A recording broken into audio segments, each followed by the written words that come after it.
we can't survive, right? You know, we were a helicopter company, but as I saw, we're competing against all the casinos and all the gaming and all of that industry because we're all going for tourist dollars.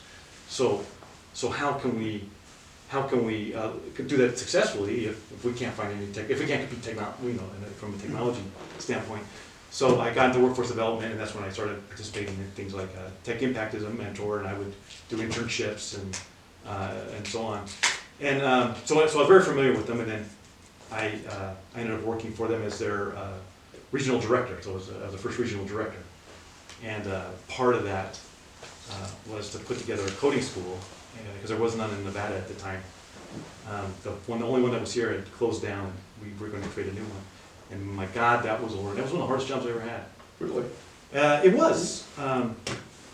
So first of all, I was like, all right, here I am. I'm going to do all these things. I got a degree in business now, a master's degree in leadership and management. You know, I'm going to put all these things to the test. I was I think I was a liked boss when I was at Maverick. I understood culture was really important.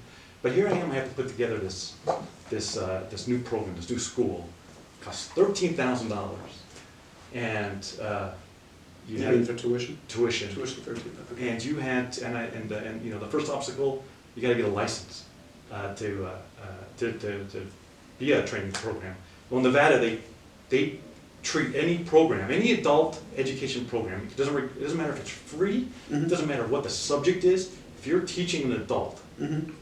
You have to get a post-secondary license, and the qualifications are the same as if you're starting at college. It was absolutely ridiculous. Absolutely. And it came to the point where we said, you know, there's a reason why there's no training programs in Nevada, because who would do this? But we were a nonprofit. We got like $250 from the state to kick it off. But in the end, it cost us $500,000 to start that program. Because you had, first of all, you had all these high requirements. You had to have a building and staff, and everybody had to have these high credentials. And then, you could not advertise or have a program going until you get your license. That took 11 months. So you had 11 months of expenses mm-hmm. with no income coming in. So you can see, you know, I was trying to come up with certain things. Anyway, I say that was the hardest and the best job I had, because this was the first time I ever came in as a new, you know, leader, and so I was trying to. Work. I think just as I was coming in, I think half the staff quit. So we had to rehire and retrain and get all that stuff going. And then you had to, you know, we had to make a profit